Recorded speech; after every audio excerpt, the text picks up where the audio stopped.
I know you've had that client come into your chair before. They've been light and dimensional for so long and they wanted to go dark. So you took them to the shampoo bowl, threw a gloss all over, and they absolutely hated it. I'm gonna show you how to get this gorgeous, multi-dimensional result that is balanced, rich, and full-bodied in a fast, efficient, easy step so you don't have to waste so much time behind the chair getting to this gorgeous result. And we're not filling, so let's get to it. All right, the first step in this transformation is gonna be applying our base. The base formula that I'm using today to really melt her down and add a lot of depth and also to control some of this warmth is 5N and 5B. That's equal parts, and I'm using it 1 to 1.5 with 9 volume. I'm using the 1 to 1.5 because I like my consistency of my color slightly thicker when I'm doing a root application. So where I place it is where it stays. Plus I like just a tiny bit heavier deposit of color with that 1 to 1.5. So right now I'm just going to go through and do an outline of my section just to make sure I get every little spot. And I did use a barrier cream before we got started, which I think is really important. To make sure you use a barrier cream so your client doesn't walk out with like a super stained neck. We've been seeing a lot of people complaining about that on social media. So make sure you take every single step in your prep to get set up. Right now, I'm going to apply this base. I'm only going about 2 inches down because I am going to be doing a full pull through of color after I put in her foils. I don't need to drag this too far down, but I do want to reiterate, as always, in every tutorial you've ever seen from me, that saturation is absolute key, especially when we're doing a dry application of color. You really want to make sure you're pressing that color in. I know that applying a base, a foundation color, can seem very back to basics, but you would be surprised at how many hairdressers I train that I see really light applications like this, and we're getting really spotty through here. So really press that color in. It will save you so much work in the afterwards when you're not having to go back and re-root, re-melt, do all of these things. It's kind of the more intention you take at the chair initially, the better your transformation is going to come out because you don't have to do a bunch of steps later. The whole idea of this transformation is that by the time we get to the shampoo bowl, after everything is done and processed, all we have to do is a final gloss. Everything for me is about working smarter, not harder. When you're busy and booked behind the chair, you don't have the time to take 10,000 steps as you're applying. You want to get things done quick, efficiently, fast, so you can get more people in and out the door and make so much more money. So work with intention always. So I'm going to continue this up the head, and then when I get back at the front, we'll check back in. So we finish up the back, and now we're starting to work on the front. I'm just going to give a soft tap on her part line before I start working in vertical sections, starting from the back, working towards the front. And you're going to see my application become less and less and less as I work towards that front. She has a really beautiful face frame that I want to keep the integrity of, so I don't want to drop this too far down. If I want to drop it down later, I always can, but I want to kind of maintain some of that for now. So I'm working in vertical sections. This helps me to stay really clean and keep on track with how far down I'm dragging the color. It also keeps me from applying color on her face or on her ear if I work up this way. And it also keeps her hair out of her face as well. So I really like working in these vertical sections, laying it back, and then applying my color. And as I work closer and closer to that face frame, you're gonna see less and less and less of a root application. And I am using tension when I draw this back so that way things lay exactly in place where I want it. And I'm not just painting out in the open. Here I'm keeping track of where her highlights are, so I know that in this section, her highlight starts here. So I technically could drag that far down, but I'm not going to. See how working in the vertical sections keeps your work really nice and clean? Taking my final little section back.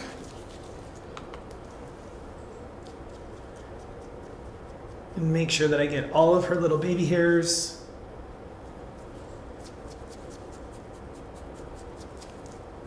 Perfect. I'm gonna finish up the other side and then we'll come back for our foils. So to fight the flat factor when going dark, we're gonna go through and do some highlights with conditioner. We're isolating out what we wanna maintain as our brightness, using what's existing to become our dimension. So I'm gonna take a diagonal back.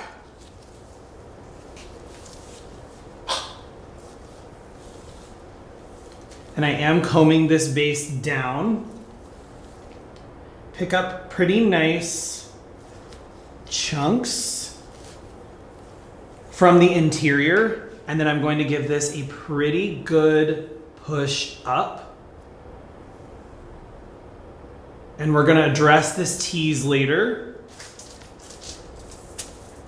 Pop this in, and the nice part about this foiling is it doesn't have to be precise when you're applying your conditioner because it is just conditioner.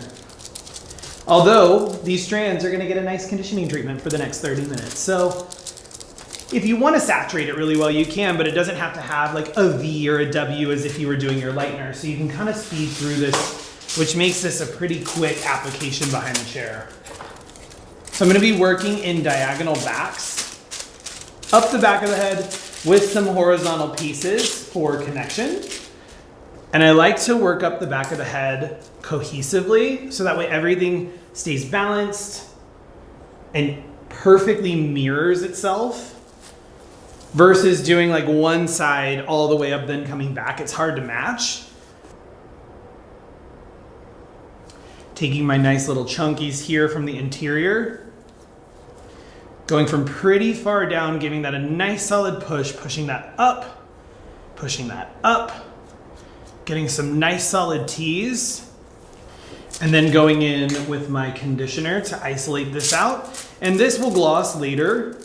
I don't necessarily need to put a color formula in this foil because I kind of want to see what this dimension looks like afterwards. I can make that decision at the shampoo bowl of what I want this to be. I feel like sometimes when I've done this in the past where I take like, let's say a level 8 and I put it in here, even though I may gloss with a level 8, an 8 that sits on dry hair for 30 minutes in a foil is different than an 8 that's glossed for 10 to 15 minutes at the shampoo bowl. So always keep that in mind. I'd rather go back later and customize this out once I see the whole canvas versus trying to do it all at one time. And then maybe you lose too much of your dimension, which is also, you know, the opposite of what we're trying to do here, which is maintain dimension and keep it from falling flat. Especially because she's got kind of a nice transition of color already where it goes from this like kind of beautiful mid-tone into some lighter ends. I can kind of work with that. So we're gonna do another diagonal back. Again, working up the back of the head, and because I want my overall effect to be darker, I'm not taking the biggest sections or the smallest sections in the world. I'm taking pretty large sections. And I'm not going to overfoil. We all love to overfoil, myself included. So this is one of those scenarios where you don't want to overfoil or you're going to kind of defeat the purpose of going darker. This is for that client who really, really, really wants to be darker. But you know if you just gloss them to one shade all over, they'll hate it because they'll feel flat, they'll feel washed out. This will keep some really rich dimension. See how when I work side by side, I'm able to completely match each one to each other. So that way everything is really beautiful and cohesive at the end. That's really, really, really important. It's really important to not get too lost in your work. We all get lost in our work sometimes and work up one side of the head. And we're talking, we're catching up with our clients, we're catching up with what's going on in their life, and it's easy to kind of get discombobulated as you're working. So this is a really good way to keep yourself in check. So you'll notice my first low light had the very strong tease. These low lights here did not have the tease. What the tease is gonna do is it's gonna redistribute depth down. So this one, I don't wanna have too much depth deplete this section, but every other low light, I'm gonna have that tease to really diffuse that brightness that I'm leaving in there. So again, on my next foil, I'm gonna do a horizontal, connecting my two sections together.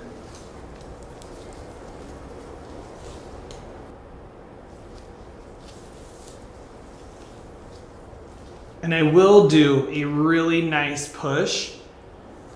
And we're gonna address the teasing later, but when that teasing comes back down, it's gonna distribute depth through this brightness that I'm leaving, which is gonna be really beautiful and diffused. So we'll have a really nice balance between some brighter pops and very diffused pops.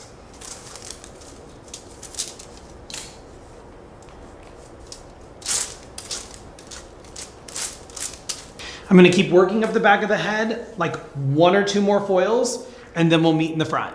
Moving into the sides, I'm taking my first diagonal back right along the hairline, and I'm looking to see where her brightest pieces are. I can see she's got a little pop here and then a little pop on her end. So I'm gonna start here. One thing that I wanna note is really important, again, is just keeping that saturation really nice and clean. So if we were working through the head and you feel like, all right, my saturation maybe wasn't as strong here as it could have been, this is a good opportunity to go back in and just resaturate your section. Make sure things are nice and clean, fully saturated. So you have to do less work afterwards to try to correct. So we're gonna give that a nice tease around the face.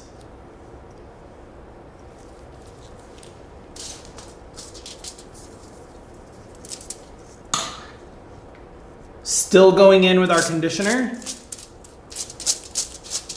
Just giving her a nice little conditioning treatment. And I'm gonna do 2 foils on this side, and that's it. Take 1 more diagonal back. Give that a nice comb through.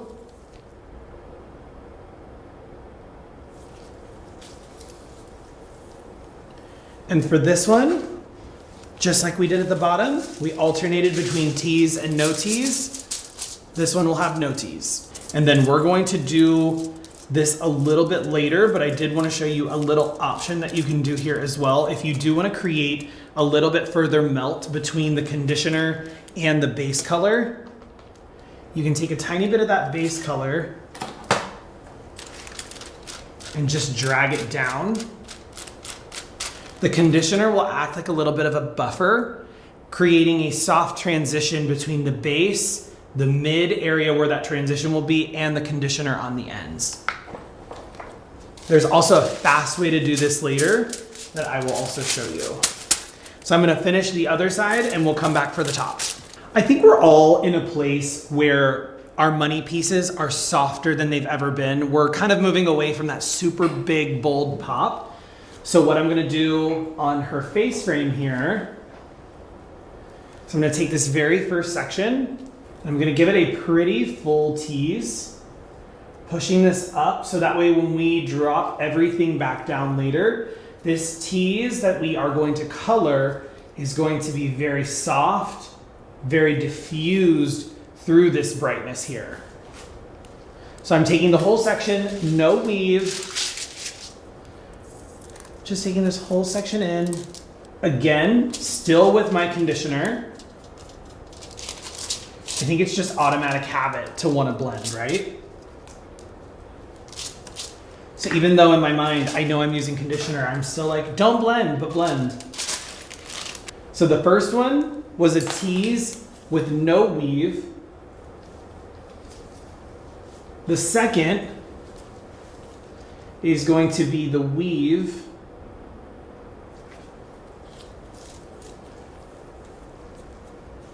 With the full tease. And this is gonna give us a really beautiful amount of brightness around her face, but also keep it really, really soft.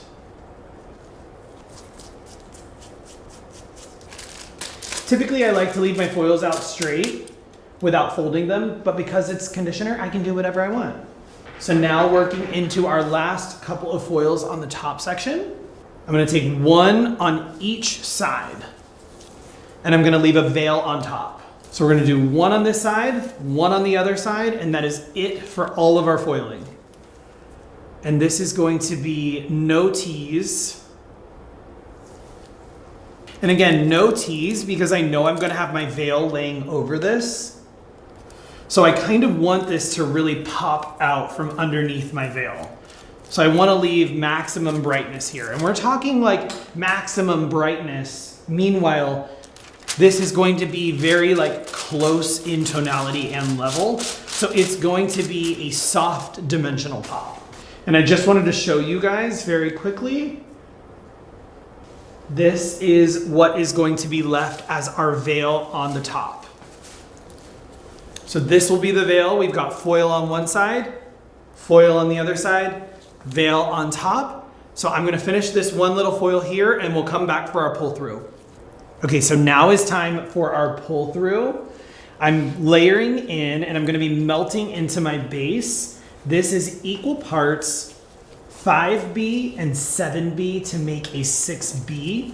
And that's mixed 1 to 2 with 9 volume. And something that I love doing when I'm applying is I love taking my brush all the way through. Really makes sure that everything is properly saturated and really, really even, especially when we're working in thicker subsections. So again, I'm applying my color, working that through, and then I go back and I really melt that into that base. And go back and give it a nice brush through. Beautiful, clean application. Now we're gonna drop our first foil. This is where it gets fun. How many of you are comfortable coloring your teas? Drop me a comment. Because I love coloring my teas, but you have to get really in there. You have to be pretty aggressive to make sure you're saturating all the way through. Because remember, whatever you color in this teas is what's gonna drop back down as your depth to break up that highlight. So it's really important that you saturate this section really, really well. And then because I know that this is conditioner, I'm gonna slide that foil down and drag this formula in to create even more blending. So again, on this side, place my hand in, and I'm moving side by side. And yes, this can be a little bit of a messy process. And I'm really working that color into the teasing with my fingers, making sure that's thoroughly saturated, sliding my foil down slightly and dragging my formula down to create even more blend. That is conditioner in there. That's gonna act like a buffer and it's going to create a really soft transition between the base, the mid-tone, and the ends formula. Dropping down our next section.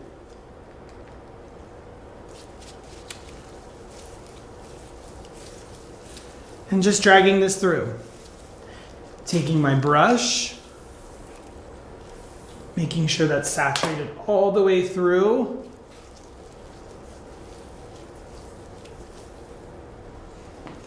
Same thing on this side. It's always important, again, everything with me is about intention. So I'm really melting that base and this mid formula together.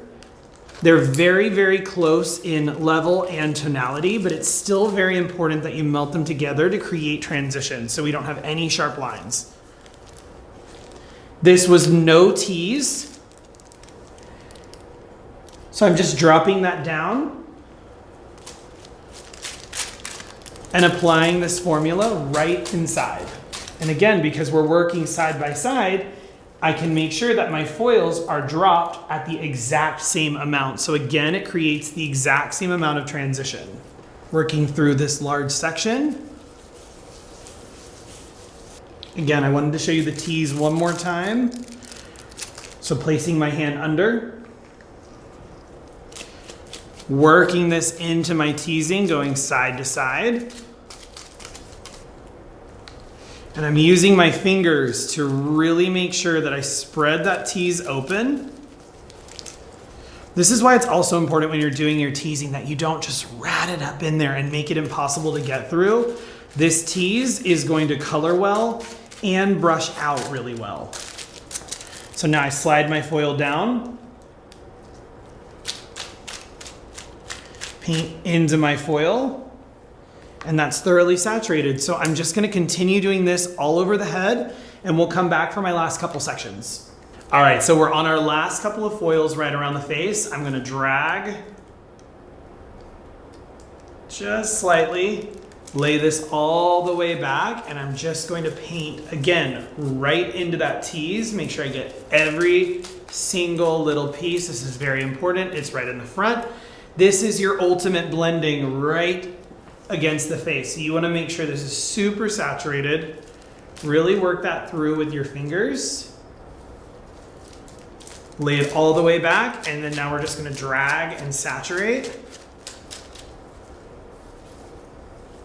Picking up my little dropouts here.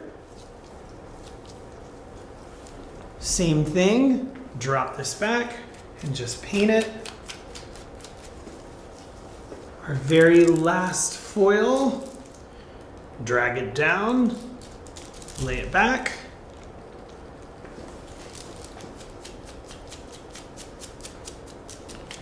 Picking up all these little baby hairs, making sure nothing is left out. And that is it. We are gonna let this process for about 20 minutes. We'll rinse and we'll be back.